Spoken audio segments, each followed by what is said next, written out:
Take a look in my game face. Ain't no stopping me. You know I'm coming in first place. Won't stop until I get that ring. I'ma dominate all day. No matter who you bring, I will not lose. Yeah. I will not lose. I will not lose. Yo, what up? It's your boy, JJ Stone, aka Black Gritty. Welcome to another episode of Gritty Nights. And we're a little early this evening. I got things to do. Your boy's gonna be on the Fantastic Sports Fan Show tonight. I'm big time. You're not. It's okay. You'll get there one day. I believe in you. If nobody else does, I do. But you know who I don't believe in? The Philadelphia 76ers. Clap your hands, everybody. We are in a free fall in Philadelphia, and the only life preserver that we have at the moment is the Philadelphia Eagles. And even that, I got reminded today of some of the fantastic videos I made when we were 10-1 and crushing the universe. And so I might want to just put a pause on my free spirited thinking of we have a savior. Jason. Oh, that's Harry. That's her. Harry. Hello. You're a 76ers fan. Hanging on. I'm hanging on. Oh, Harry got on the Eagles jersey today. I know it's purposeful. That's purposeful. Shout out Iverson, but that's about it. I mean, I gotta have different juju today. That's why I got the Birds jersey on. Oh man, Jason, you see this? You see how Harry switched up on us? Everybody's hurting right now. You gotta protect yourself. No, we need Harrys in here. Without Harrys, what do we got? Nothing. I got something, but not much. Without Harry's, what are we depressing pod, right? Well, I mean, depression is good. This is Philadelphia. This is time when Negadelphia matters the most because we're officially. So let's get into it. The Philadelphia 76ers are 2-11. They are, if not the worst team in the league right now, they are the worst team in the league right now. At a time period where normally, if it wasn't for all the extracurriculars, it wouldn't even matter. The New York Knicks, the best starting five put together, the most cohesive team ever built. They're like 4-5 or whatever. They're under 500 right now. They're not living up to Kendrick Perkins's "this is the best team in the NBA" title. So, I mean, yeah. Hey, Mark, you ain't told me nothing. I've been telling the world since Brett Clown out here and the Kalanja Clowns in these streets. At this point, the title of the show is The Apt Thing. The process is dead, long live the franchise. The king is dead, long live the king. And Joel Embiid has gone through so many issues to start this season. Re-injury, not injuring. He went to the Olympics. He was going to hang out with the LeBrons and the Wardells, and he was going to learn how to be a champion. And oh my goodness, great. He's going to come in healthier than ever because he's not going to have the whole summer sitting on the couch eating Fritos like your boy Black Gritty. You know what I'm saying? I'm not averse to eating extra snacks and being overweight. That's kind of my gig. But I also don't get paid $500 million. You wouldn't believe what I'd look like if you paid me $500 million. You pay me $500 million, I'll be out here flexing, giving T.O. a run for his money. I can guarantee you that without a shadow of a doubt. I mean, look. But not Joel. Joel's like, I got this free cash Olay. Let's get that Chick-fil-A. And he's going to eat it all day. It's a bad, bad time. And now we've reached the boiling point of they had a team meeting last night. Nick Nurse was late to come out to the press conference. He says he had a team meeting. Joel says, we had a meeting? What meeting? I didn't know we had a meeting. We had a meeting. Then we had, was it Justina Anderson? Shames. No. Was it Justina Anderson? Was that the one for the Eagles? No. What was the girl for the Eagles? It was always ratting. Oh yeah, it was Justina Anderson. Yeah, Justina Anderson. I'm like, so we got our own Justina Anderson for the Sixers. We got to find out who it is though, because somebody's leaking stuff from the meeting. And one of the things in the meeting is that Tyrese Maxey said, "Joel, you got to start showing up on time for practices, for games, for everything that we're trying to build here." And Joel said, well, what am I missing? Like, what's going on? What are we doing? Wow. Wow. And then for it to get leaked, come on, man. Harry. Yeah. This is your team. I know. This is your team. What you got? You gonna fix it? Yeah, I mean, listen, like at the end of the day, people are entitled to being miserable and mad. I'm miserable and mad too about this. I hate to hear that about Joel not doing that. I would wish he would get that professionalism together. I mean, he's moping around injured, fighting reporters. I mean, it's again bad start to the season for him, and that's kind of the energy he brings when things are not going well, right? But I think we're at rock bottom. That's kind of like the saving grace a little bit, is that not only is Maxey calling him out, but Maxey's also playing poorly without him, and Paul George is playing poorly without him. And at the end of the day, we can't trade him this year. We're not going to trade him this year. So it is what it is, and we kind of have to deal with it, which sucks. But the worst thing is that it got leaked. I mean, that's just, I don't know if it was a player leaking it or if it was Rich Paul or who it was, but it's rough. Jason. The Sixers created this monster, right? When Embiid first joined the organization, the Sixers kind of let him get away with whatever he wanted to do. He had that one incident where he got in trouble with a trainer because he wasn't getting in shape, I think his rookie year, where he got sent home on a road trip. But other than that, he's kind of been allowed to do what he wanted to do. And people that stepped to him or told him he couldn't, they were let go, right? Nobody could really discipline him. Brett Brown tried, but Brett Brown's the nice guy. He's the nice substitute teacher. He's not going to be the guy that disciplines the star pupil. So now Embiid is 30 plus years old and still acting like a baby, actually. None of this is new news, really, that he's immature and not a leader. We know these things. We've talked about his body language forever on the court. So none of this was really a surprise. I guess it was the biggest surprise that Maxey said something to him. So that's the first time ever that one of those guys had said something to him, right? Ben Simmons never could because he's a punk. James Harden wasn't going to tell him to be on time because James Harden's like, show up later. Trust me.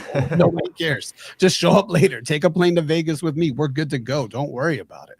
So who was ever going to tell him? Nobody was ever going to let Embiid know. And I guess when he went to the Olympics this year, he didn't take notes, or he left his notebook at the Olympics. He didn't come home learning any lessons. That's for sure. So I've been busy lately not reading the comments, so I'll be yapping. But I did read this comment, and it is time to cut ties with Joel Embiid. And my favorite thing is all these people that were just like, we need to trade Maxey and get Giannis in here and all these other foolish things. No matter what you do, Joel Embiid isn't the guy. We do a lot of the quarterback is the guy, who's the guy. Joel Embiid is not the guy at all. Kate, watch yourself with all these corns. All right, it's a family program, Kate. That's too many corns at one time. You my little eggplant there, girl. You out of control. Pause. And you see, I'm trying to focus. You got corns everywhere. Shout out to the Buffalo Bills. Thank you for doing your service. But Joel Embiid, it's funny because Harry, you said rock bottom. I thought rock bottom was the Kalanja Clowns and the burner accounts. Felt like it. I thought rock bottom was keeping on a loser head coach and Brett Clown that fostered a losing mentality. You know what the last holdout that you have of that is? Eldon Brand, who doesn't do anything and collects a check.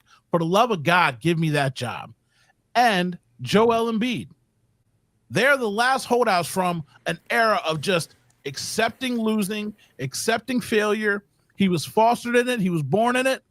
I was born in the darkness. No. Like, come on, bro. He's never going to change. He's never going to outgrow it. And if you trade him somewhere and you're like, well, if we trade him to somebody and he wins the championship, then what? Well, God bless him. Because I actually like Joel. I think he's funny. He's cool. I don't hate Joel Embiid. Like, if he won a championship, I wouldn't be like, oh, my God, he got a championship. I'm like, well, somebody carried him to a championship. That would be the first thing that I thought. But I wouldn't be like, oh, man, that could have been us. Because it's not going to be us. He can't lead you to a championship. And maybe Tyrese Maxey can't. But you also said something when Tyrese Maxey wasn't playing well. Tyrese Maxey wasn't playing well because Nick Nurse was doing something that I didn't understand. McCain paints his nails and he's got to go down to the G League because that's not what G's do. And wouldn't play the kid with him. So Max is out there by himself with Kyle Lowry, who's had 6 shots in the last 20 games.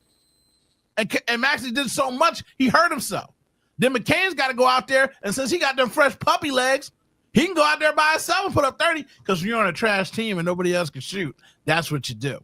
So, I mean, I'm not going to poo-poo on McCain because he's building something for himself, but it's also looking like when you're on the Detroit Pistons and you're averaging 30 and then somebody comes and trades for you and then you're out here getting 6 points a game. Yeah, when you're on the Pistons, nobody else is shooting. Somebody got to get 30. Might as well be you. So we don't know what's going on. So this might be the rock bottom. Who could talk to Joel Embiid? Nobody. And if somebody's going to do it, it better be Mickey Mouse on the team, the happiest man on earth. This kid don't bother nobody. He smiles about everything. And so for Joel Embiid because you know he's gonna retaliate. Oh, you know, Joel ain't having this. Joel ain't having the young lion come out here and say something about me. Oh, because I gave him a nickname to franchise, which I don't like anyway, but it's better than the process. You think Joel's going to let the media come? Joel don't like that. Joel don't like the people turning on him. You know how much I've done for this city, for them to come and do this to me. Why sound like a drunk Frenchman? I don't know. I can't do a good Joel. No, it's close-ish. But it's just so embarrassing. And I'm blaming Harry. I don't take blame for that. I mean, ultimately, Max is the guy to say something, but Harry, your microphone, it kills me every time. It hates you. It's every time he knows he's about to cook. That's why. That's right. Harry's like, look, I'm zap about him to do out. it. So Harry's gonna go away and come back again, and then Harry will be fine. We had one great day where it was just no problem, and Harry was living the dream. It felt good. Yeah. No? Oh man. Okay. No, he left. He's coming back. But was that the Jake Paul fight? Go back. Oh, What was that? Like, oh, there we go. Netflix. Oh, he Netflix. Look at us, out topical. here.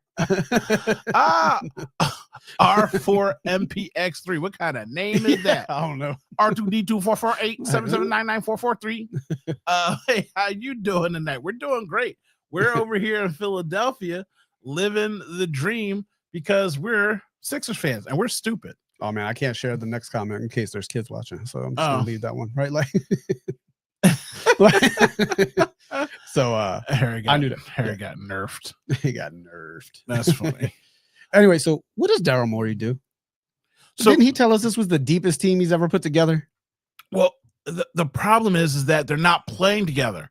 So everybody wants Morey to say something. What's Morey supposed to do? As a general manager, I built the team. It's kind of like asking Howie to say something in season. Yeah.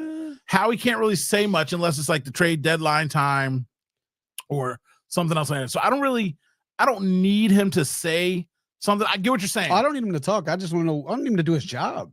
He did. signed Eric Gordon's washed, Andre Drummond washed, Kyle Lowry washed 2 years ago. Like just like and then Nick Nurse is playing these guys over the young guys that might be able to help and develop. So Nick Nurse is to blame here. And I wanted to like Nick. I did like Nick Nurse. Every time we think we get a good person, it's just not. And not even every time we think get a good person.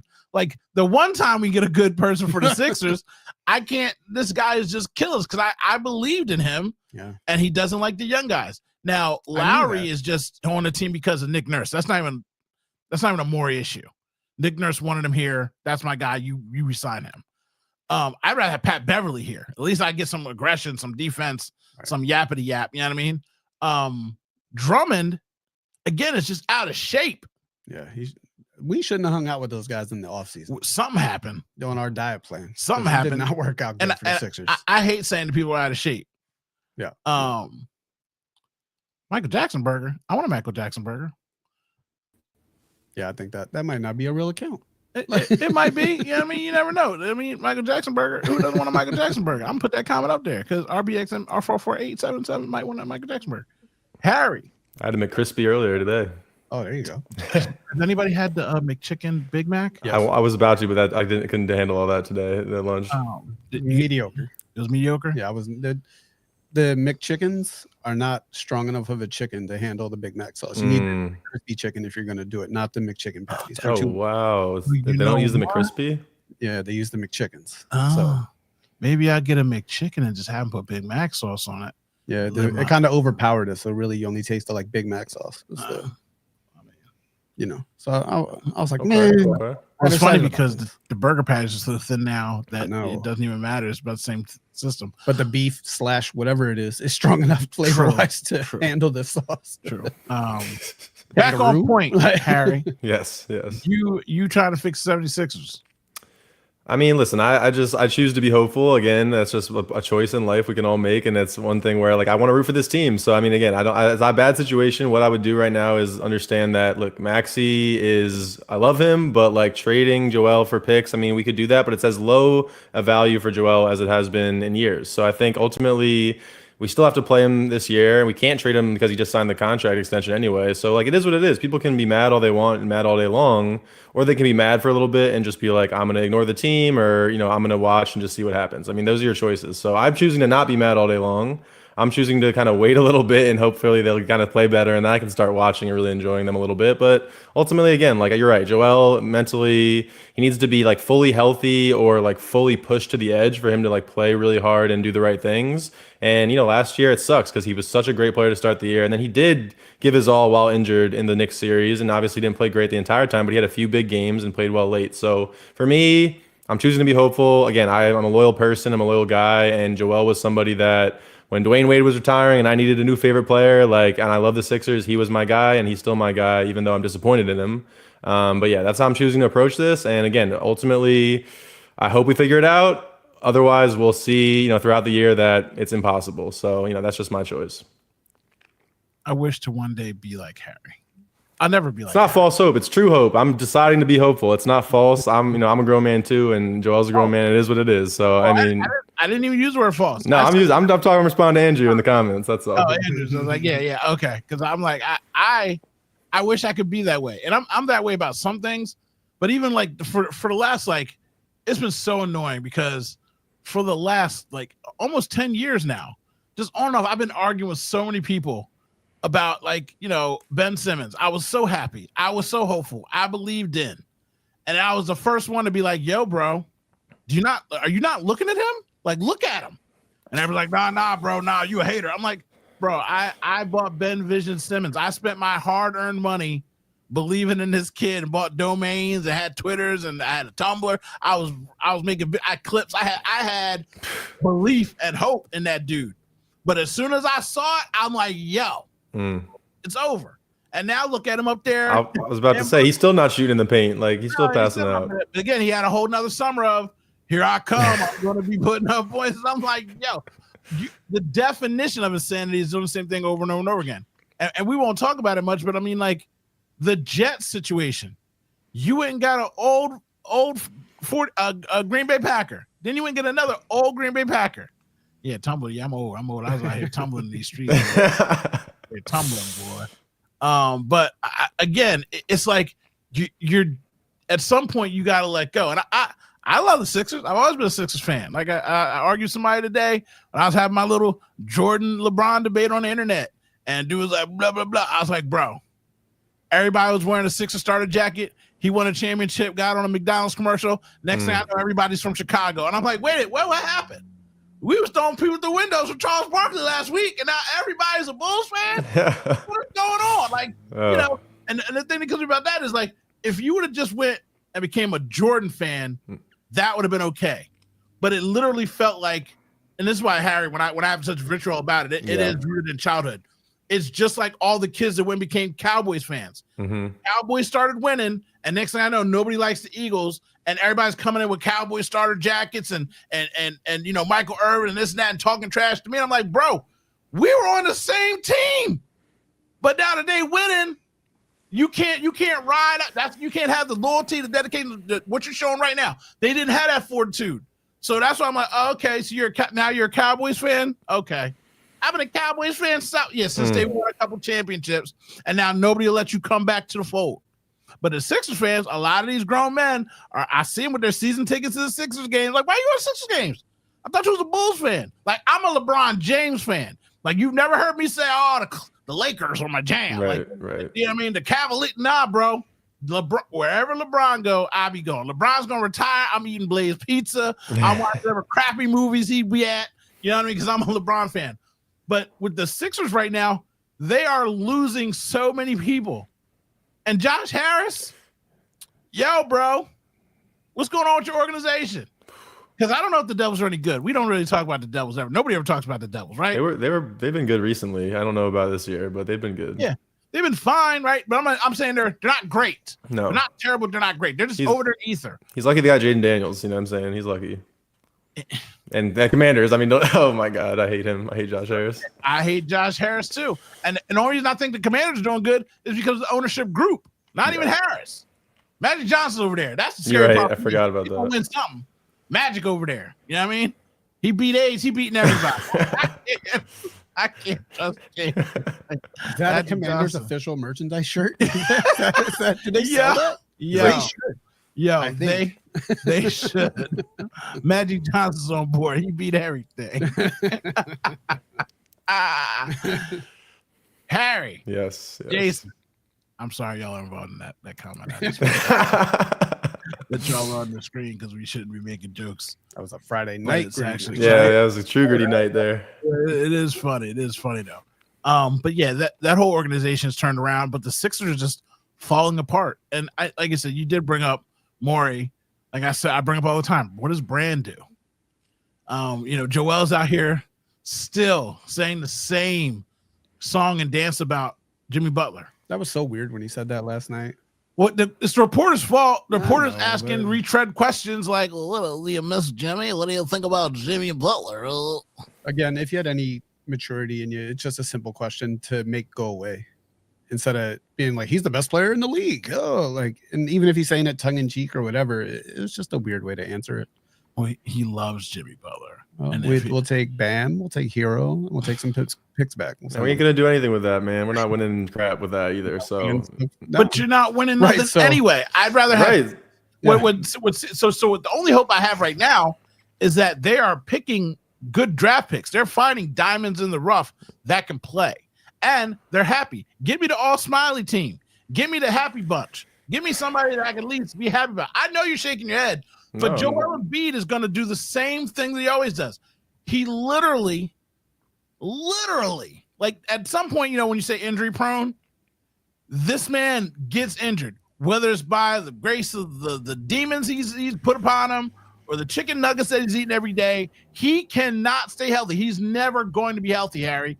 No matter what run it is, he's never going to be healthy. And if he is healthy, do you know what the other team's going to do? Hurt him, injure him. Because he's weak. Bang on him because he's weak. And no matter what you do, he can be leading you into the championship. Boom. Leg goes out. Eye goes out. Elbow goes out. Jason, I don't want to be here no more. I was thinking about when we were talking about all the bad stuff that's happening. Like, what was the moment that broke me as a Sixers fan? I was trying to think. And then I remembered it was when I was there at that playoff game versus the Hawks. That was when, like, I went from always being optimistic and hopeful to just, I know it's not going to work out, right? Like I can't. And then I still pretend in the beginning of the season that I'm not going to care. And then I care. And we're here again. This time it's early in the season though, right? We're not even getting the early 70-point games and the MVP talk and all that stuff like we normally get. It's just falling apart from the beginning. Well, he got his MVP now too, so he don't care. And a gold medal. And he got a gold medal. Like he's a winner now. Yeah. And so the championship doesn't seem like it's something that he needs to get. And now you have to worry about who leaked it. Was it the 76 organization, which would be really bad? Like you said earlier, is it Chris Paul? Is it one of the managers of one of the players? Was it one of the players? Was it the coach? Either way, now you're going to have everybody looking at each other sideways in that locker room. So that's good for morale. No. That's good for team building. That's good for chemistry. Chris Paul. I mean, not Rich Paul. Poor Paul. not even poor Paul. Paul George. Oh. Dumbest motherfucker on the planet. Yeah, for real. He said in his little dumb, funky ass podcast, I talked to James Harden about the situation and I got good advice from James. What advice did James tell you? Because the last thing I remember James saying is Daryl Morey is a lie. Yeah. Daryl Morey is a lie. He said it in Asia. He went global. Yo, could you imagine taking advice from a guy that wants you to leave so he can get more shots? Of course he's going to tell you. Oh my God. He's going to tell you to stay in LA so he has to pass the ball to you? Paul George is, I would definitely go if I was you. Think about it, all the opportunity there. And then meanwhile, in the back of his head, he's like, more shots, baby. Yeah, more dribbling. Yeah, and it gets to be his team and his system. Exactly. And he just passed Ray Allen. Which is insane, by the way. That hurt my feelings. It did hurt my feelings because he made the statement of, oh, God, I hate Wardell. I hate James Harden. I hate Wardell more than I hate anybody. But he said, I feel as though I'm number one. Wardell doesn't count. Dummy, what do you mean? What do you? You're not even number two for real. I mean, if we're being real. For a grown man to say that has to be the most insane thing. Like, we can see you, right? Yeah, I say that at work. I feel like I'm the boss. Just my boss doesn't, so my boss isn't there that day. He's not there, right? Like, Paul George Paul George did just want a payday, Andrew, and Paul George doesn't want to win a championship. He doesn't care about a championship. He cares about the paycheck. So technically, everybody's like, "Oh, Paul George. Paul George doesn't play. Paul George has missed more games than Joel Embiid has in the last 3 years." Damn. So I mean, I didn't even think about that. Like, I know because I don't tap into Clippers like that, but I know him and Kawhi were injured off and on and off and on, off and on. But somebody put up the numbers like he's been injured a lot. So him not playing back-to-backs now and him tweaking his knee, like he took this check, just take the check. So now you're right, Jason. Where's Daryl Morey? Where's Daryl Morey? I'm just so sad. I don't even see any light at the end of the tunnel. You know, most of their picks are traded away. The salary cap, there's not going to be anybody to come here and fix it. They just got to hope that the 2 guards that they have turn into something super special. And the odds of 2 short guards turning into something special and carrying a team are almost slim to none. They are going to be special. And I'm telling you, after next year, they're trading Joel Embiid and they're getting the haul. And then they're going to draft somebody big and things are going to change and life's going to be good. I believe in that. Because Maxey's young enough. He's only 23. Maxey's only 23. I You got mean, time with Maxey. he's probably not going to be someone that can carry us to a championship. Like, honestly, at the end of the day, I love Maxey, but he's not. He doesn't play defense, doesn't rebound, doesn't, you know what I mean? Like, he's just. I don't need him to carry the team. I just told you. I just got to get me a Smiley starting 5. I got to go and draft a couple more guys. I got to open up some cap space and trade away my dead weight and bring in some youth. Like, as much as like when you say what you're saying, I believe you. But then I go out and I look at how quickly Memphis turned around with their trade. I look at how quickly the OKC turned around by somebody making a huge mistake and taking on a player that they should have taken. I look at the Minnesota Timberwolves swinging for the fence like Rudy Gobert got traded for the universe. Someone gave up the sun and the moon for Rudy Gobert. So I don't give a fuck what nobody says. Get Joel on the court, have him put up 2 back-to-back 50-point games next year, and we can get a haul for the guy. Like somebody is dumb enough to think, hey, we don't even need this guy for the regular season. We're one step away from winning a championship, and he could be a big piece for us. So I hear you, Harry. This is my hope. This is my dream. This is what I got. It sounds nice. I mean, it sounds nice if we could get, 15 first-round picks from the Warriors or somebody. I mean, like after Wardell retires and they're not, great anymore. I don't know. At the end of the day, we can't even tank this year because our picks 1 through 6, it has to be top or it has to be top 6. Otherwise, we lose it. If it's 7, we don't even get it. So it's like there's not an answer this year, people. You can say trade Joel every single day. It's not even literally possible. So we got to kind of chill out a tiny bit. It's always possible, especially he's going to ask out soon anyway after this. We can't trade him this year. It's not possible. We literally can't. He just signed the extension. It's impossible. It's not allowed. That's what I said next year. But after the date, I thought after December, I thought you could. Everything I've said, you said you can't. So I don't know. But yeah, it's just a mess, right? It's So it would at least be fun if they got bad again to watch the young guys develop and at least no longer. Oh my God! Listen to yourself. The process was rough, man. I mean, listen, it's mediocrity's process. We can't do the process No. again. We're talking about watching the young guys develop again instead of this nonsense. And the difference with this and the process is the process was actively rough. Yeah. Because when someone did start getting good, They trade got him. rid of them. Yeah. Oh, snap. He's averaging 28. 28 is too much. 28 is too much. Trade him. Like that was the most blue balled situation to live in I've ever been in sports in my life. Every time somebody started emerging, you're just like, hold on now. He's breaking through the crust. We won 2 games. No. You're like, I think Tony Roten is the truth. KJ McDaniels. Yeah. Oh my God. The second most blue ball thing was the era right before that when we were like barely making the 8th seed and we should have tanked every year. That was also blue ball. So we lived through like 2 straight terrible blue ball eras, and this might be the 3rd one because Joel gets hurt every year. So I mean, it sucks. I gotta make sure I don't say it on TV tonight because now it's gonna be stuck in my head. Don't go with Sixers. Yeah, I mean the blue coats, the blue balls. Yeah, I mean Oh God. the team too. Kate started it with the corn. Kate, Yeah, I know. Yeah, he set the tone. Throwing up them corns. You know what I mean? Throwing up the corns and put it in the back of your mind. So, yeah, that's a Sixers situation, and it's just like I said. I fully expect Joel Embiid to retaliate. I fully expect him to have a tantrum because he can't go out on the court. He can't take it out on the court. He still sucks. He can't even put up 10 points. He can't.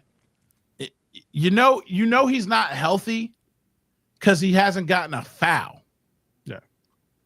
Joel Embiid gets a foul looking at you. Like he's not even drawing fouls. He's so soft. He's so weak. And it's just so sad. Yeah. But anyway, the Eagles. Oh, and the Flyers had a really good week last week, by the way. I know nobody's watching them, but the Flyers had a really good week. It was a good week for me to be a Torts guy because he sat Mishkov and everybody was mad. But Everybody was mad, yep. Fire last week. I mean, I'm just saying. Watch the Flyers for not doing anything else. Make yourself useful. Before we talk about the Philadelphia Eagles, which again is the only thing that can make any of us happy.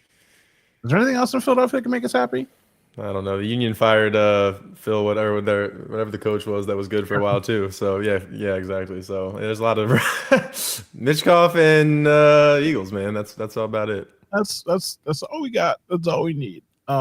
So we can pretend the Phillies are going to sign. Oh shoot, yeah, I saw that we have a meeting with Soto coming up. That's kind of interesting. The Mets already offered him $660 million. I saw the Mets, so that's kind of interesting because who's going above that really? I mean, nobody probably. I just hate that we're here because he doesn't deserve $600 million. No.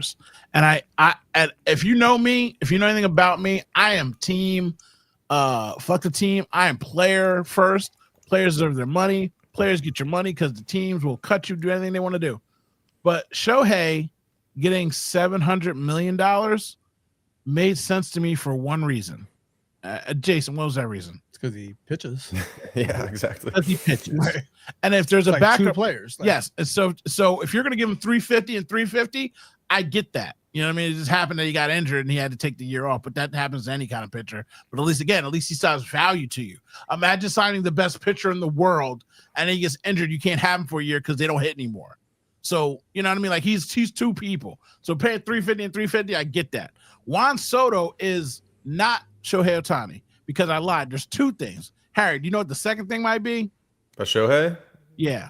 Or what makes him worth $700 million? He's the most famous Japanese person in the world, probably. He made the entire island. So if you've never been to Japan, let me just tell you real quick. You see Tokyo and Tokyo Drift and Fast Furious, all this kind of stuff with all the blinkety-blinky lights New York City. Most of Japan, they are in the weeds and in the rice farms and in the mountains. Yeah. And when I tell you that every single person on that island tuned into the World Series, if they were on a mountain, they went down into the suburbs and found the only TV in the village and they watched the World Series. Every single man, woman, and child, they were putting ultrasounds up to wounds so they could hear Ohtani hit this damn ball. The whole nation was behind this man. The numbers were astronomical. He is fully worth $700 million. Juan Soto, they're on the island like, which one? Juan Soto? No, we don't watch Juan Soto. Like, they don't give a flying fuck about Juan Soto. And nobody really does either. He has no charisma. He has no pull. He's just a guy. He's Aaron Judge light. But he played better than Aaron Judge in the World Series. I'll give him that. So, yeah, I don't know. He's annoying also. He's just so annoying. I will root for him if we get him, but on the other team, I hate him. If he's in a Phillies jersey, you'll love it all. Of course, but it's like he's worse than Bryce Harper. Bryce Harper was easy to kind of, he started pandering to us. He loves us. Like he became a great guy, but Soto's not going to do any of that shit. Soto's just going to take his money and Soto shuffle all the fucking time. I'm sorry. I just started cursing a little bit there. I'm sorry. I feel the same way about Juan Soto. Again, thank you, Bryce, for choosing me. You're a showman. You are Philadelphia. Like I don't care what nobody say. If I cut Bryce, Woodard's gonna come out. You know, if I cut Bryce, he's got a wah hoagie up in that piece. Back up. He's so Philadelphia. He believes it. If you put a lie detector up to him, that's where he was born. He'd tell you Philadelphia, and he believed it himself. He is crazily switched his whole lifestyle over to being here. Again, if you gave me $500 million, I would look like Terrell Owens. You wouldn't imagine what I would do for that kind of life-changing money. So I do, again, appreciate Bryce Harper for fully embracing and at least, again, being so crazy with it, you can't not believe it. Because, like, even the people that were like, oh, he's pandering, like, bro, if he's pandering, he should be at Harvard teaching a master class. Yeah. Nobody does it better. No, and again, I love LeBron James, and he does all the media stuff right. Nobody has done it better than what Bryce Harper did when he came to Philadelphia. Nobody. He figured out how simple we were. We talked about that before. He's like, you know what I like? Cheesesteaks. And we're like, oh, me too. Yeah. And he's like, you ever see Fanatic cleats? Boom. Yeah. Boom. We're like, I love the Fanatic. Yeah. We bought in like little kids. Man. Oh my God. You put Bryce again. Bryce, thank you for choosing me. I know. When you look as good as Bryce Harper and you put on some funky green and you wear a Got the wild headband. like normally you'd be clown. But when you're like one of the best looking men on the planet, you do it, you're like, I can't believe he wearing them Fanatic googly eyes like that. Yep. Hair flowing out the top too. Just looks good. Oh my God. And we're getting rid of Boom too, probably, which is pretty sick. So I said that. Harry. Yeah. Yo, so you ever gonna tell people that when he starts to make good points, it's you that fries his mic? You ever gonna just go behind the scenes and admit that? Because we all know. I wish it was when he does the hopeful Sixers, you know. I wish it was me. I wish it was me. No, but hey, so what if Soto does like the Soto shuffle in Wawa one time and orders a shorty, and then we'll be like, oh, he goes to Wawa? Me too. Big fan. Like if he did it, I'd accept it. Now might be a good time to tell you to go to teamcalendar.com. If you love sports, which you're watching this, I know you do. If you go to teamcalendar.com, it's super simple. They don't ask you for your email. They ask you for your phone number. They don't ask you for your name. You just go there, you click the teams that you like, and then you scroll down. And if you're on your phone, you hit your phone or your Google Calendar, your Outlook, whatever, your regular web calendar, you click the button and it puts every single game and time into your phone. So no more asking, hey, mom, what time are the Sixers playing? Which you'd never ask your mom anymore because nobody cares what time the Sixers playing. But you never have to ask because it'd be right in your calendar. Teamcalendar.com. It is free. It is easy. And most times when people promote things, they want you to do something or spend money. This is for you. And when the postseason comes up, you can go back here and then click the postseason and it'll just update every single playoff game. Now you can dumb it down if you just want the Sixers or just not do anything. You'll just get the Sixers game. But some people like to watch all the playoff games. Like when the NFL happens, when the NFL playoffs happen, you can just come here and you'll click NFL playoffs. You'll get all the schedule, all the games. And that way you have it right in your phone all the time. Hockey, WNBA, NBA, teamcalendar.com. It is free. And if it's free, it's for me. So go check them out. And yeah, you don't have to sign up. You just go there and use it. It really is the best thing to do. Now that Harry's not here, let's talk about the Eagles. We're going back to Cali. We're going back to Cali. And this might be the first time where we might not be able to use the beach house, Jason. Yeah, the Rams are playing real good football right now. This is going to be the best quarterback we faced in a while, too. Yes. Stafford's definitely the best quarterback we faced in over a month. Yes. And that's going to I have faith in the defense. I no longer have question marks about the defense. We can't pretend that Jaden Daniels was bad now that we made him look a little bit bad. I don't want to rewrite that, even though I thought he was a little bit unimpressive due to being injured. But yeah, they got both their receivers back. The Rams are starting to get healthy, and they're pushing to win the NFC West. That division is in flux now that the 49ers have fallen apart. Woo, the 49ers fallen apart. We'll talk about them real quick before we get out of here. But Harry was cooking with Crisco, and he fried his mic because that's what happens when Harry be getting cooked. Give us Bregman. I want Alex Bregman.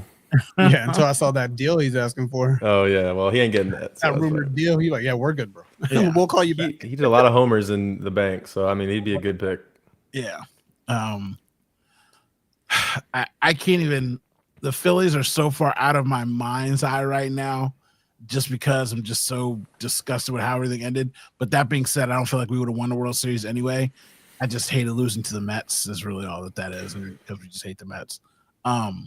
But, yes, this is the best quarterback we faced with the Rams in a while, and this is the best quarterback we faced besides Burrow. But Burrow was hampered because he didn't have Higgins, but that's still not an excuse because other teams he put up points again without Higgins too. Yeah. So, I mean, the defense, like you said, Jason, I believe in them too. Harry, do you have any concerns about playing the Rams? No, I mean, like you said, playing a good quarterback is definitely going to be a test, but at the same time, our secondary has been great. So, I mean, linebacker's been great, D-line's been great. I trust Fangio. I mean, he watched, like Nick says, he watches a lot of tape, so he's ready. So, I'm excited for that game.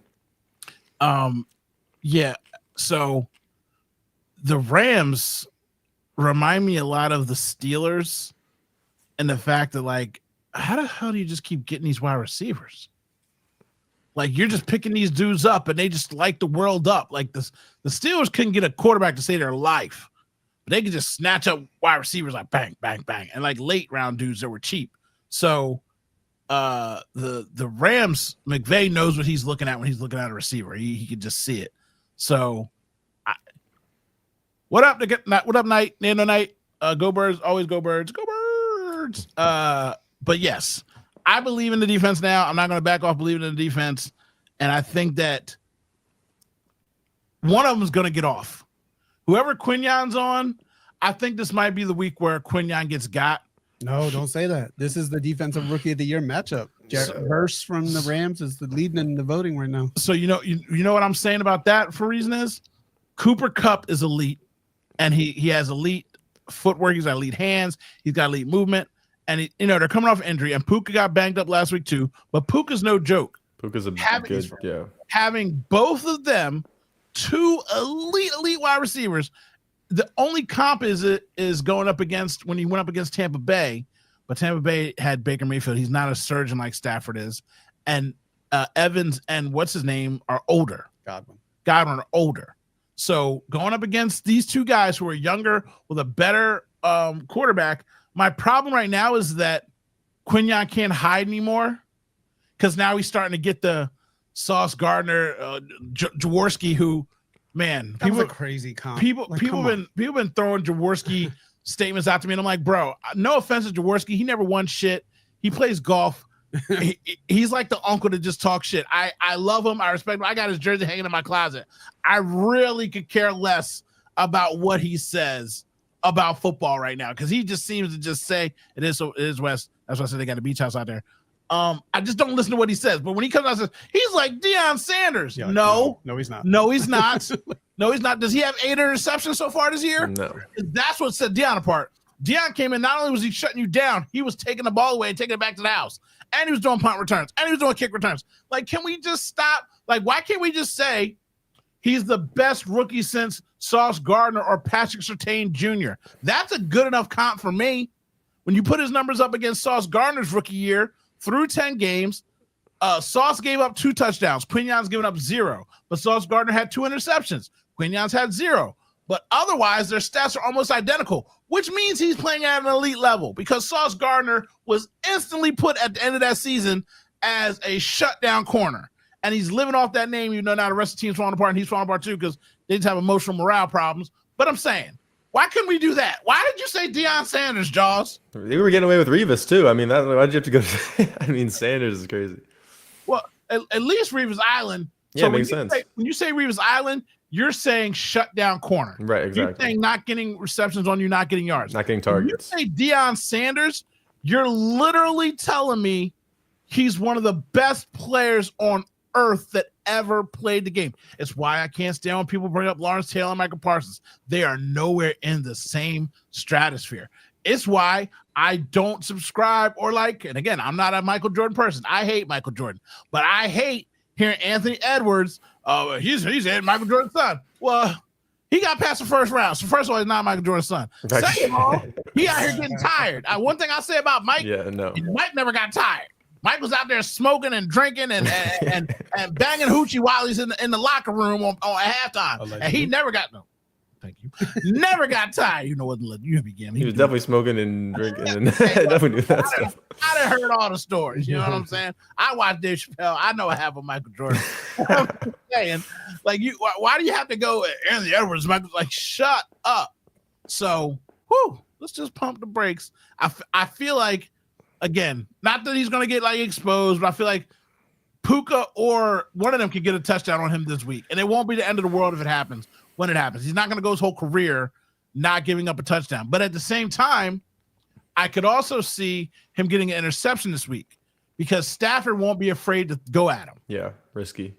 So Jason and I were talking about, so I put up my little funky video of Quignon locking people up. And yeah. And a lot of the Commander fans were coming in the comments saying, He's open on every one of these plays you got in the video. So if he's open on every single one of the plays, which he covered them 17 times, he didn't get one ball thrown when he was covering them.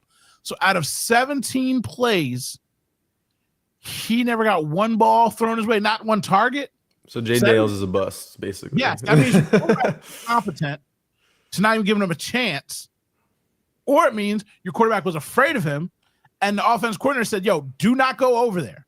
Do not mess with this kid. Don't do it." Or both are true. I mean, I'm just saying, like, you should just accept the least of the worst things. Yeah. He shut down every other wide receiver that's on him. He shut down your wide receiver. It happens. You know? Or a screenshot you found on Twitter doesn't prove that he was open. Just, like, still screenshot doesn't mean a guy open after the ball was thrown somewhere else and Quinion stopped covering him. Quarterback got pushed off of his spot due to the pass rush. Like, there's a billion things that happen. Or after he went away from the read because he was locked up in the beginning. Like, it's not like he has to stare at McLaurin the whole friggin' play. It's like, bro, like the ball's already been thrown. Yeah, like, oh, he's open. Your quarterback running down the field right now for his life. Yeah. It's just bad. So the Lions, let's talk about the Lions. Harry, you like the Lions? I do like the Lions, but they're getting a little too good, maybe, for me to like them as much as I was liking them. I mean, again, they had that 150-point game where it was like all defensive stuff, and now they have those other 50-point game that's all offensive stuff. I don't know. They're going to be a problem for sure. I like them, but I fear them a little bit for sure. Jason? They're fun to watch right now, man. Watching teams put up 50 points, that's what I want the Eagles to do. That's how you picture the Eagles offense when it's working in perfection. But right now, it's not. But they're still winning. They're still putting up 30 points a game, and they're not even at perfection. So the Eagles can do the same thing, and I think the Eagles' defense is better than Detroit's, especially with Hutchinson injured. So everybody's enjoying their night off from Sports Night because we're not a lot of people in here. There's only 88 of y'all, but I appreciate each and every one of you, and I thank you for being here. And since this show has already got off the rails because of Kate, I might as well just say it. The Detroit Lions are the chubby, overweight girl in high school that you didn't want to hook up with, and you fucked her best friend, and then you fucked her other friend, and you're like, look, girl, if you just were a little bit something, I would have did you too, because I'm a slut male. What I do, but I don't want to do it. You should have listened to me. She just got left out of the group. She did not get any play. And then she gets out of college. She gets a gym membership. She gets a job on the board. She's got money. She pulls up in a Benz. She fucks your brother, your best friend, your dad. And she's a bad bitch. And she says, you know what? Remember all that time you did me dirty? Now I'm fucking over your whole life. That's the Detroit Lions. They got kicked in the back and kicked down so long after Barry Sanders left where everybody was just kicking them in the back, kicking them in the nuts. Thanksgiving, losing by 40. Nobody cared. Everybody laughed at the Lions. Christmas Day? Oh, yeah, you losing by 50. Nobody cared. Dan Campbell cared. Dan Campbell went back and he looked at every single time the Lions lost by more than 30 points, and he's got a checkboard that says, oh, yeah, remember when you fucked my friend, not me? I'm back, bitch, and I'm better than ever. He is coming back with a vengeance. He is fucking over every single team possible. He has no remorse, no care, no wherewithal, and at least he's consistent about it. Now, again, my one thing about Nick is if you're going to be aggressive, you better be aggressive all the time. If you're going to be conservative, then be conservative. And a little bit of aggression. You know what I mean? Like Andy Reid kind of, he does trick plays every once in a while. You know what I mean? Like, but he doesn't like go for two unless he needs to. He plays the game the way it's supposed to be played for the most part. But Dan Campbell is always balls to the wall. But even he says, kick the field goal, take the extra points. Like he's doing that when he's running out 50 points on people. He's not giving them a chance to breathe and have an opportunity to feel good about themselves. They are motorboating people that they're better than. Now we're beating people that we're better than too. We blew out the Bengals, which were the only team to do it. That says something. You know what I mean? Again, it says something. When you do what you do to the Giants, when you do what you do to the Browns. Now, Browns had a good defense at the time. They were actually playing hard. They still had. Did they trade Cooper before or after we played them? After, I think. Yeah. After. So they still had Cooper. So I mean, I'm not saying that the Eagles have been not putting up points either, but the way the Lions are doing it, they're letting everybody know.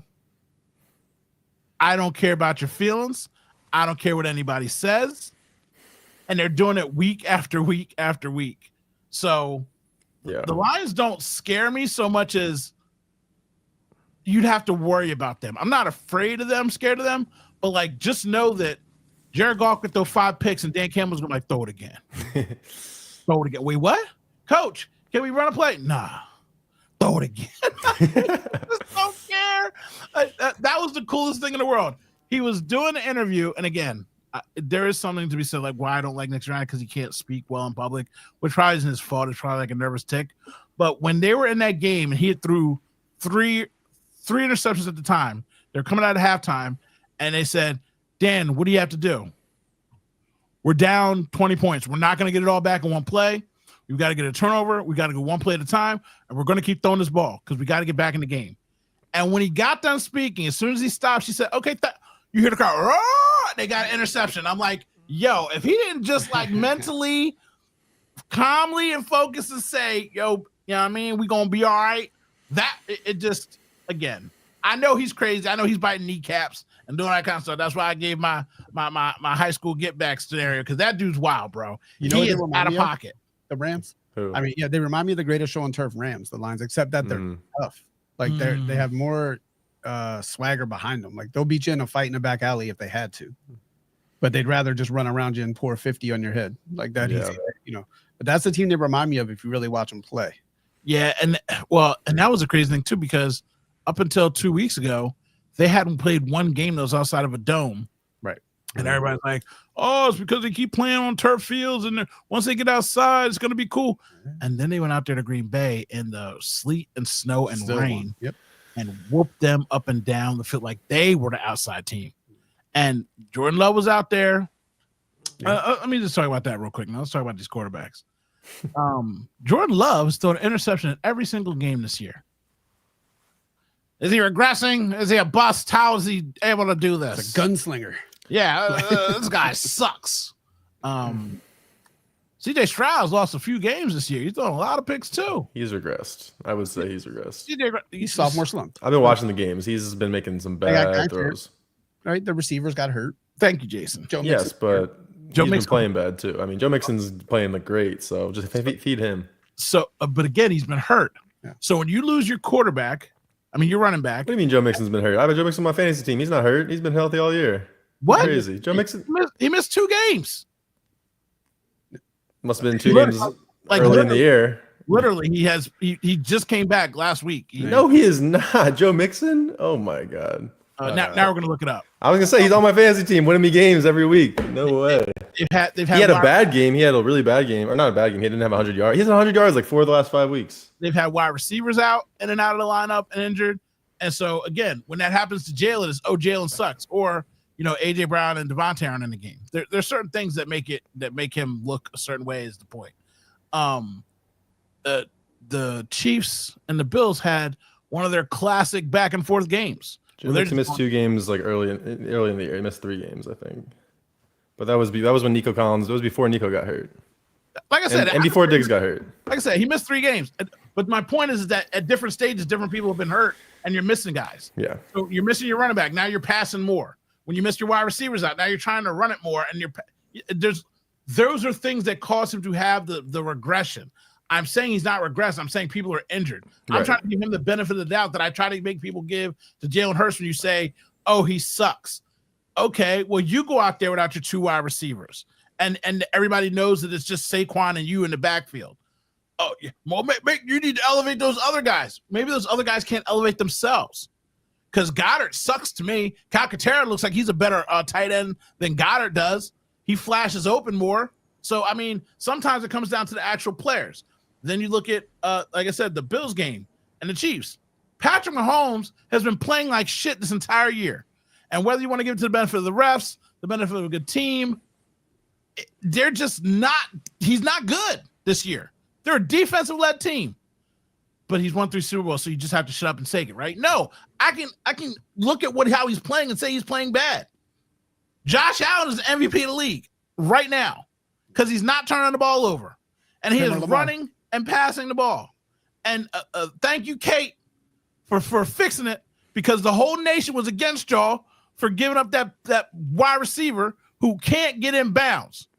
He's a track star, not a wide receiver, and they've got to get him some home training at the end of this year because Worthy, that play was crazy that he didn't get in bounds on that. Xavier Worthy is also on my fantasy team on my bench. So, yeah. That is the 3rd long deep play that he's done that. He's caught the ball where he didn't get his feet down then. He's caught the ball 1 foot out of bounds once, and he caught the ball where he just let the ball go because he thought he was out of bounds. He is a track star. Yeah, he's not. Remember, he's compared to Deshaun. Deshaun's the ultimate deep ball tracker, right? There's just no way, and that comparison just doesn't work. It does not work. And Deshaun's problem is he drops the ball before he gets into the end zone. That's his issue. Yeah, I mean, somebody did that this year too. Someone on the Ravens did that. Probably. I think people do that way more often than they should, man. Thursday night game. Yeah. The Jets Wilson did that. Oh, yes. Almost did it on that long run versus Washington. It really but he was just he's had a history of almost doing it. I think he's just he just knows when to do it. But man. So yeah, Bills Mafia came through. But again, when Josh Allen, Jason, go look up his percentage in that game. Josh Allen? Yeah. So when Josh Allen is missing a guy wide open for a touchdown, I don't see the tweets of this guy's a bust. This guy's, and they're like, well, you don't see how good Josh Allen. I was like, Josh Allen never been to the Super Bowl. I'm saying we give all these caveats just to take stuff away from Jalen Hurts, and it drives me crazy. And the biggest one that I can't stand right now is that because Nick has not opened his mouth to make a bad play since he got chastised so badly against the Jags, which is why I know that from on high, he doesn't run this team. Either the analytics department or High Roseman said, yo, bro, stop hot dog and take the points. Like, I'm tired of your shit. Like, don't do it. And he was scolded so bad into it that Elliott missed every single kick except for 2, and he still let him keep kicking it. Now, normally, everybody sitting at home is like, well, okay, this is why you don't take the points then. We get it. But nah. Nick was like, well, we still got to keep kicking it. We still got to keep kicking it. Why did you do that last week? Once. So the team from up high said, yo, bro, you can't keep gambling with our lives like this. We're going to take this power away from you. Do what we want you to do, which is essentially listening to the fans. Run the ball, take the points. But anyway. Nick's was 27-40, by the way. 27 out of 40. Yeah. So was that 50? 60, that's like 60, 70%. Yeah. So, I mean, he still missed 40% of his passes. 30, close to 30, probably. That's not how math works. I'm rounding it up, right? Because that's what the internet does. Yeah. And it's like, oh, yeah, I mean, he was almost 3 out of 4, almost. Jalen Hurts goes 16 to 20, and everybody's like, oh, he missed all these own people. I said, how did he miss all these own people? He only threw the ball 20 times. He missed people 4 times. Because guys are open and he doesn't throw. Right? But he took a sack, though. I'm just saying, he didn't miss them. Yeah. He didn't miss them. You know what I'm saying? So I'm like, well, what do you want? Because you might think he was open. But it's just, I just can't stand it the way that here we like to flinch so quickly just to discredit Jalen Hurts so much. And my point to that was getting to Nick Sirianni and everybody trying to cape for him because he's such a bumbling idiot that they're going, well, yeah, his winning record. Oh, Gritty, you can't hate the guy. You can't fire the guy. He's got a winning record. Well, no one in the league in the last 3 years has the same winning percentage as him other than Andy Reid. Other than Andy Reid, Black Gritty, you don't know shit about football. You're a winner? I said, oh, okay. He is in the highest percentile ever in 3 seasons. Cool. Andy Reid, right? Yeah. Well, what I tell you when I say Jalen Hurts has more touchdowns, more yards, more wins than Patrick Mahomes in the last 3 years, what do you say? What's the first thing they say, Harry?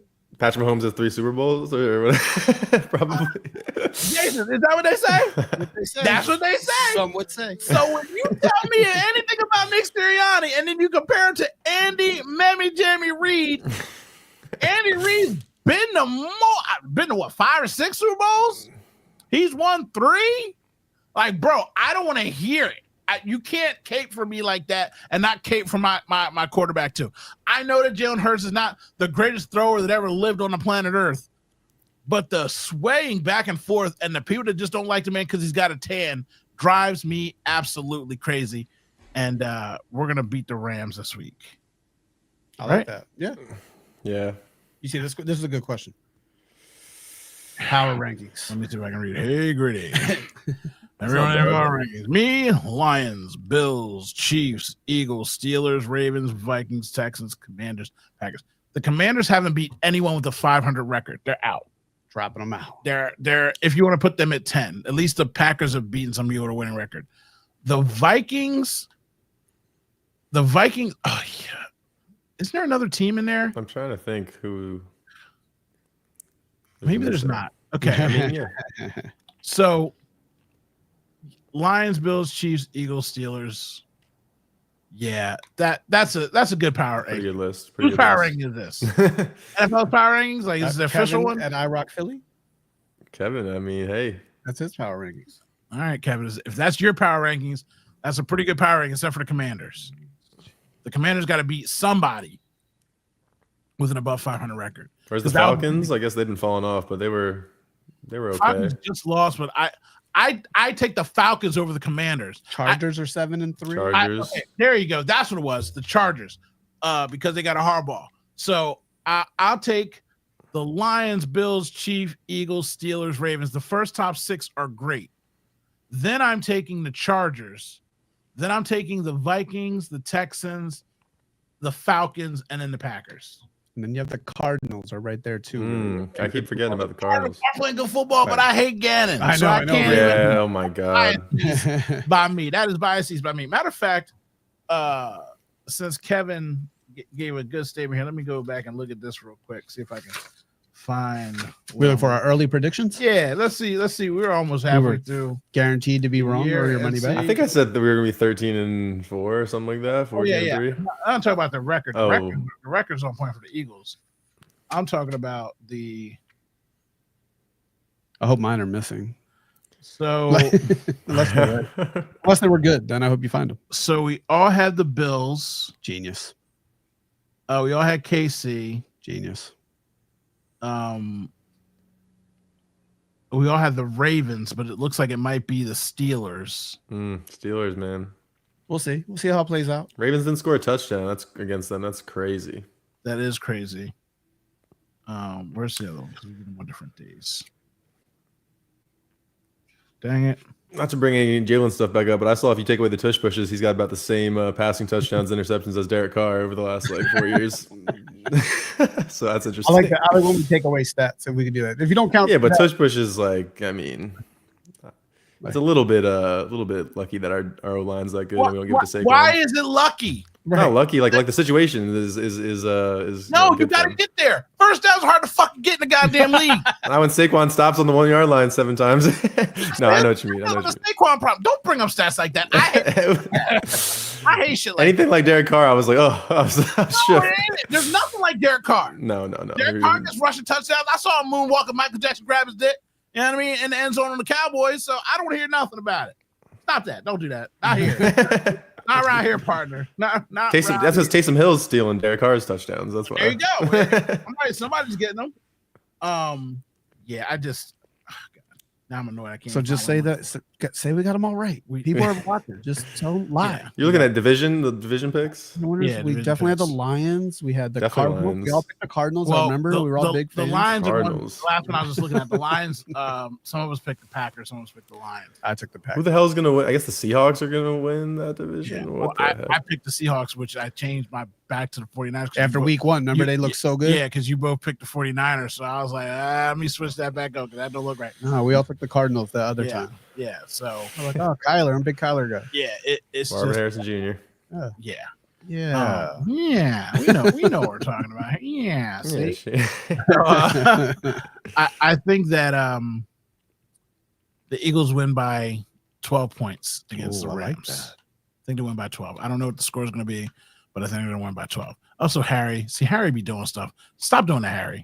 Are you still thinking about the Derek Carr? Yeah, if was a fifth type person. Don't bring them to that's why people. Harry was like, oh, such and such would have got the score right if they would have got this and they would have got that. Well, bitch, that means it's wrong. Exactly. Don't say he got it right. He didn't get it right. Because I don't know why I'm feeling this score. I was like, oh shit. I like actual numbers. Yes, You know what I'm saying? He's like, Embiid would have had those championships if he didn't. Right? I think it hurt every single year. Hey, look. I tell you what. If there weren't calories in all these burgers I'd be eating, I'd be thin too. I gotta take the calories out of the shakes I'm eating. You know what I'm saying? Like that's not how it works, Harry. You get what you get, and it is what it is. All right, I accept that. And the one dude who was the guy who said something about the tush push. You don't like tush push, and then everybody instantly went and found a clip of him getting wrecked in the tush push. Oh, Ben DiNucci, the former Cowboys Oh, quarterback, shoot. doing it in the XFL. He finally had to acquiesce. He was like, all right, I guess I like it, whatever. Yeah. Because you didn't like because you got rocked in it. And I'm sitting there, I watch Kurt Warner's like, it's just taking away from Saquon so much. And then you can watch literal videos of Saquon saying, run it again. Yeah. Run it again. NFL Network did a whole thing about it, how it's hurting Saquon's MVP chances. Just everybody, anytime the Eagles get good, there's got to be a negative story coming somewhere. Yeah. And it wasn't Schefter, but one of the little white nerds that looks like Adam Schefter. They all look the same. Sorry, white people. A lot of them do, you know. There's like a little factory, little Schefters, little white dude with the short bob haircut. They all look the same. Anyway, and they report on sports. One of them said they gave out the contract. Now, Saquon has a lot of stuff tied to his contract. So many things that it sounds crazy. The list was like, he's going to get like an extra $1.5 million. Carries, if you get so many yards, if you get so many playoff games, you make the Super Bowl. If you look at the wind on the west side of the moon on a Thursday at 4:00 in the afternoon, you get $100,000. Not one single bonus is tied to touchdowns. That's right. That means that him, his agent, and Howie Roseman knew that the tush push would be taking away touchdowns from him, so they tied none of his incentives to it. So he's getting all of his incentives because he's rocking and rolling, all-purpose yards, running back yards, average, everything. He's hitting all kinds of milestones and racking up his bonus money. And not one single thing when it comes to tush push. That's why he sits there and says, run it again. Let the young guys eat. That's how you keep a healthy team together. That's how you keep guys motivated. That's why when Devontae Smith and people tell me, he's not getting on the ball. Your quarterback only throws the ball 16 times. He can only get 2 catches. Guess what, Schmitty? You might not be happy, but you're making $100 million. You got paid before CeeDee Lamb did, bro. Don't worry about it. You know what I mean? AJ, now I know you want this ball, and you're feisty. You deserve to be feisty too, because you Megatron out there. You are the I get it. But also, calm down. You getting your money. The person's out there hungry. Person's out there hunting is Dallas Goedert. He's like, come on, man. Why does Calcaterra keep getting my passes? Like, he's the one out there, man, because everybody else is paid and full. He's gonna be somewhere else next year. Straight up and down, clown. Straight up and down, clown. So, ready for a stat that means nothing, but might mean something? Well, you can take some stats away from it and make it mean something. Yeah, I'll do that. Wait till I hear the stat first. The Eagles D-line is 4th fastest in the league to get to the quarterback, and the Rams allowed the fastest pressure in the league. They have the worst offensive line in the league with pressure, but now they had guys that were hurt for a little bit, so that's not exactly a true stat, but it's still a stat. Sounds like Jalen Carter's about to eat. That's what it sounds like. Jalen Carter. And the Rams defense is starting to solidify too. They are starting to gel. But again, Eagles by 12. You got a score you think, Harry? Jason, you want to throw a score out there? Eagles by 9. I don't have the score though. Let's do that. I like that this week. You gotta give them by what we winning by, Harry. What we taking the plus minus on? I'm gonna say we're gonna win by 7. We're gonna win by a touchdown. A 7? Yeah. Take the points, Nick. Harry needs you. I need it. Take the points. I wanted to say 20, and I was like, no. Yeah, okay. You got me scared about Puka and Cooper Kupp. Okay, Dan Campbell. You should be scared of Puka. Like I said, Puka's on my fantasy team too. He was. Harry has the best fantasy team. I put up 200 points this week, non-PPR, so it was pretty good this week. It was pretty good. Or if you just took away Puka, Harry. Just took away Puka. I still have Amon-Ra St. Brown and Jerry Jeudy, so it went well for me this week as well. What was I gonna say? Harry be lying about his fantasy team. This I started 1-6. I need to win out to make the playoffs, and I'm getting close. Yeah, you know why? So Joe Mixon got hurt for 3 weeks, and Puka got hurt for 3 weeks too. Joe Mixon wasn't in the. I knew he had missed 3 games. I know. I was like, that's why I was so bad to start. That's in the Texans. That's why when you said that, I was about to just tell you shut the fuck up. But I'm like, bro, I know that I'm right because I was mad about that because I like. He's great. Yeah. I just like the Texans. Like CJ Stroud is like my guy. So. Yeah, again, I know you love Stroud, and obviously he's an Ohio State guy, so I have a chance to not really like him. Yeah, but I do find it funny that as he's had a tougher second year, sophomore slump year, which is kind of normal to be honest. Yeah. But when Hurts had that, the media immediately after he was almost MVP and they're like, "See, I knew he wasn't good." But for Stroud, they're like, "Well, we'll see how it goes." Like it's real tough, the criticism of him. It's so weird. And my favorite part about that is that again, when you have nuanced arguments with somebody told me, "Well, technically." He wasn't a sophomore. Oh, and I was like, and then I almost caught myself. I was like, yes, he was. Oh, no, he wasn't. But still, he wasn't. But exactly. So I'm like, you're right, but you're wrong. But you're right. Red shirt sophomore. Yeah, red shirt. Yeah, but he did play. So I can't even say like he played 4 games. You can red shirt with 4 games in college. Yeah, but it's in college. It's the pros. So I had to cheating the rules. I had to say fine. Oh, that's the other thing too, real quick. Last year, what time is it? I got places to be. I got things to do. Last year. the guys hit the rookie wall. Now, a lot of that happened to injury and other things going on with the team and all these close games. Do you think that they're going to hit the rookie wall this year? Yeah, of course. That's not it's a rookie. That's a thing for a reason, right? Just when does it happen and how quick do they get through it? I think these guys have the work ethic and the team is more disciplined this year to get through it. That's the difference. Fangio's not going to let them stay hitting that rookie wall like the Georgia guys were allowed to last year. Yeah, I mean, I agree with that. I think a wall might not even really be a wall. Like you said, it could be this week where Puka gets a touchdown and there's some things happening. But, ultimately, like even just seeing the communication on the same side between DeJean and Quinyon, I just think they're figuring things out. So they'll figure out whatever that wall looks like.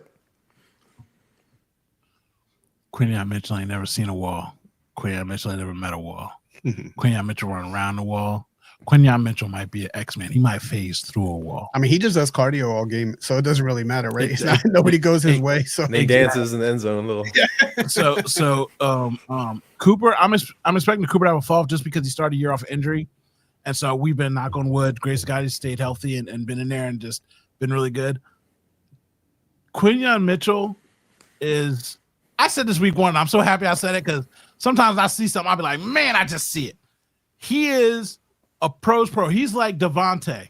Devontae, when you see Devontae out in public, I don't want to take no pictures, bro.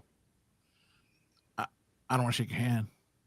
I appreciate you and I thank you, but I don't care. I don't care about my day. I don't care about your day. I care about the South. Roll Tide. That's all I care about. Getting home. Quinyon's like,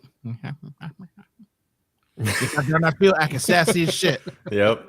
Get in the locker room. Well, we just play the game and try to know the game. Like when I think of Jalen Ramsey and how saucy that mofo was, and I used to love listening to him talk. Like watching him talk when he'd be like, "Yo, do you think I covered him well? What do you think?" I was like, "Yo, this dude is wild, zesty." So zesty. Quinyon's like, and then he gets out there and just be going to work. That dude takes his lunch pail to work. I can't see him hitting the wall, but of course, like you said, it could happen. And I did say that he's going to get a touchdown put on this week, but I also think that he might get an interception, his first interception this week too. So hopefully one happens and the other doesn't, or both of them happen and it's kind of a wash. So we'll see what happens. Thanks for watching. Thanks for tuning in. We appreciate y'all. And our socials will be in the links. You can check us out, find us on the internet, say hi. Go Birds! Oh, and the Sixers suck. They're breaking our hearts. It's a sad place. We don't like it. I don't want to be. Ben Simmons. Fultz. Oh, come on. Why are you doing this? Why are you doing this? I want others to suffer. Mishkov, say something good. Well, again, our future looks bright. That's why I'm out here like, yo, next year we trade Joel Embiid. I'm getting drafted. Yeah. I'm going youth movement. Because if I'm a lose, I'd rather lose in the way that I'm losing with the Flyers. At least I get some spark. Yeah. At least I can sit there and say, look, okay, this guy sucks. This guy's coming along. This whatever. I can hope for the future. Right now, I got no hope. My hope is that Joel's knees hold out. That's the hope that I got. And it's not a real good hope. Anyway, go Birds. Bye-bye. We'll see you later. Tell your friends. Have fun. Bye.